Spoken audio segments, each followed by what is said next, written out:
महाराष्ट्र की पुण्य भूमि में माथेरान के गिरि शिखर के गौरव और उस गिरि शिखर की तलहटी में हरी चादर से शोभित भूमि के गौरव में से किसका वर्णन अधिक किया जाए, इसका निर्णय करना असंभव है। इस शानदार माथेरान की देखरेख में और इस सुंदर भूमि की गोद में वेणु नामक एक छोटा सा गांव अपनी सहज सुंदरता से पहले ही सुंदर उस प्रदेश को और अधिक सुंदर बना रहा था। वेणु ग्राम में जो कुलीन एवं सरदार संपन्न परिवार थे, उनमें माधवराव नारायण का परिवार मुख्य रूप से गिना जा सकता था। माधवराव नारायण और उनके सुशील भार्या गंगाबाई का जोड़ा गृह दरिद्रता से पीड़ित होकर भी परस्पर प्रेम के सुख में स्वयं को भाग्यवान समझता था। उस पवित्र परिवार के उस छोटे से घर में सन 1824 में सबके मन और बदन उस समय उल्लास से खिल उठे जब साध्वी गंगाबाई ने पुत्र को जन्म दिया। वह सतपुत्र और कोई नहीं, श्रीमंत नाना साहब पेशवाई थे, जिनके नाम से अत्याचारी राजाओं की देह कांपने लगती थी और जिन्होंने स्वराज्य और स्वतंत्रता के लिए मर मिटने वालों में अपना नाम अजर अमर किया। जिस दिन यह भाग्यशाली बालक जन्मा, वह दिन कौन सा था, इसकी भी इतिहास को जानकारी नहीं। जिस दिन की जयंती मनानी चाहिए, उस दिन की स्मृति इतिहास में न हो, यह बात कितनी उद्वेगकारी है।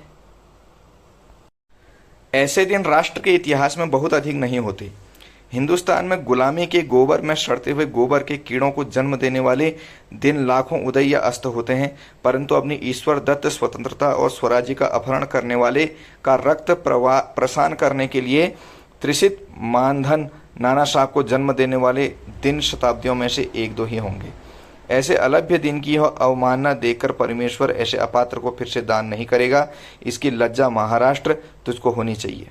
जिसने तेरे लिए और तेरे सम्मान के लिए रणांगन में अपना रक्त उड़ेला, उसकी जन्म तिथि तुम्हें ज्ञात न हो और हाय हाय उसकी मृत्यु तिथि भी तुझे ज्ञात न हो। तेरे स्वाभिमानी पुत्र कब जन्मे यह तुझे ज्ञात न हो और तेरे ही विश्वासघात के कारण कब मरे यह भी तुझे ज्ञात न हो। इस अक्षम्य कृतज्ञता के लिए तुम्हारे लिए गुलामी की बेड़ियों का दंड ही उचित है और वही तुम लोग भी रहे हो। यह गुलामी की बेड़ी 8 लाख रुपयों में पहली बार खरीदने वाले कुल कलंक के अंतिम रावबाजी पुणे की राजगद्दी से उतरकर भागीरथी के तीर तक इसी समय आए थे। उनके साथ ही महाराष्ट्र से बहुत से परिवार भी आए थे और यह सुनकर कि उनका सब परिवारों का योगक्षेम आश्रय में आकर रहने लगे। माधवराव नारायण भी इन्हीं लोगों के साथ सन 1827 में ब्रह्म मुहूर्त में रावबाजी के आश्रय में रहने सपरिवार चले गए। वहां रावबाजी के माधवराव के पुत्र से उनके बाल तेज को देखकर रावबाजी इतने चकित हो गए कि माधवराव उनके सगोत्री हैं। यह ज्ञात होते हुए उन्होंने नाना साहब को 7 जून 1827 को दत्तक के रूप में ग्रहण कर लिया। उस समय नाना साहब की आयु केवल 2.5 वर्ष की थी। इस तरह वेणु ग्राम में जन्मा यह बालक अपने पूर्व संचित पुण्य अंश के कारण महाराष्ट्र राज्य के अधिपति की गद्दी का वारिस हो गया। पेशवा की गद्दी का वारिस होना महाभाग्य की बात है, परंतु है तेजस्वी राजकुमार, उस भाग्य के साथ ही आने वाला उत्तरदायित्व भी तुम्हें स्मरण है कि नहीं। पेशवाओं की लड़ी है। इसने बड़गांव की संधि की ओर सबसे विशेष महत्व की बात यह कि अब शीघ्र ही अपवित्र स्पर्श से इसके भ्रष्ट होने का अवसर आने वाला है या आ ही गया है। यह सब तुझे मालूम है या नहीं? गद्दी का वारिस होने का अर्थ होता है उसके संरक्षण और सम्मान की रक्षा करना। फिर पेशवाओं की इस गद्दी के सम्मान की रक्षा करेगा या नहीं? या तो विजय का मुकुट इस गद्दी के लिए सिर पर रखना पड़ेगा, अन्यथा चितूर की मनिनी की तरह दीप्त चिता में जलना होगा। इसके सिवाय पेशवा की गद्दी का सम्मान तीसरे किसी उपाय से नहीं होगा।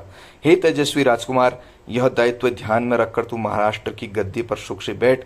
पेशवा की गद्दी शरणागत हुई, यह सुनने का अवसर तेरे बाप के कारण आने से सब और लज्जा की कालिमा छा गई थी और सबकी यह इच्छा थी कि पेशवा की गद्दी का अंत होना ही है तो वह उसके प्रेम जैसा उज्जवल हो, मरना हो तो मारते मारते मरे। बालाजी विश्वनाथ जिस गद्दी का पहला पेशवा था, उस गद्दी का अंतिम पेशवा श्रीमंत नाना साहब था। यह अभिमान पूर्वक इतिहास को कहा जा सके, इसलिए हे राज तेज युक्त बालक, तू महाराष्ट्र की पेशवाई गद्दी पर चिरकाल विराजमान हो।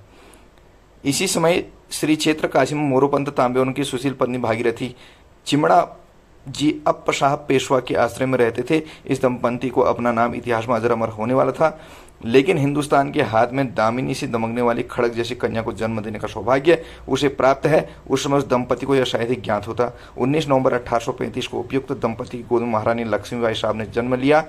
उस शौर्यशालिनी का बचपन का नाम मनुबाई था। इस सुलक्षणी कन्या का जन्म हुए 3-4 वर्ष बीतते न बीतते सारा परिवार काशी छोड़ बाजीराव के उदार आश्रम में ब्रह्म मुहूर्त में आ गया और वहां लक्ष्मीबाई और नाना साहब के मेल से रत्न और कांचन का जो संयोग बना, उसे देखकर किसे आनंद न हुआ होगा। आगे चलकर अपने स्वधर्म एवं स्वराज्य के लिए तलवारें कैसे चलानी है, इसका प्रशिक्षण लेते हुए छत्रसाल में राजपुत्र नाना साहब मनोहारिणी छबीली लक्ष्मीबाई के साथ साथ खेलते देखकर किन नेत्रों को हर्ष नहीं हुआ होगा। मनुष्य की शक्ति कितनी मर्यादित है। जिस समय राजा पुत्र नाना और छबीली लक्ष्मी तलवार का खेल एक साथ सीखते थे, उस समय लोगों को न द्वितीय बच्चों का भावी दिव्यत्व नहीं दिखा, और जब जब वह दिव्यत्व उन्हें दिखता था तब उनकी वह भूतकालीन बाल लीलाएं नहीं दिखती, लेकिन मनुष्य के चर्मक्षु ही वह अदूर दृष्टि दूर करने को यदि कल्पना का चश्मा मिले तो भूतकाल की वह बाल लीला या सहज ही देख सकेंगे। श्रीमंत नाना साहब और उनके बंधु राघव साहब जब अपने शिक्षक के पास विद्याभ्यास कर रहे थे, तब यह तेजस्विनी छबीली भी अटक अटक कर पढ़ना सीख रही थी। हाथी के ओहदे में नाना साहब बैठे हैं और दूसरे पर बैठकर यह मूर्त लक्ष्मी कब आती है इसकी प्रतीक्षा में लगाम खींचे खड़े हैं। तभी कमर में तलवार लटकाई हुई वायु की कोमल झोंके से जिनके घुंघरालू केश चिंतित मात्र हिल रहे हैं और जिसकी गौर तनु उन्मत्त घोड़े को नियंत्रण करने के श्रम से गुलाबी हो गई, ऐसी छबीली अपने घोड़े पर साथ आते ही दोनों ही दौड़ते निकल जाते हैं। नाना की आयु लगभग 18 और छबीली का 7 वर्ष के आसपास थी। 7वें वर्ष से भावी धर्म युद्ध के इन दो प्रमुख योद्धाओं की कवायद प्रारंभ हुई। यह कितनी मनोरम बात है। इन दो मानवीय रत्नों का तब से एक दूसरे पर बहुत प्रेम था। प्रथम स्वतंत्रता संग्राम समर जारी है। तब तक के लिए जय हिंद, वंदे मातरम, भारत माता की जय।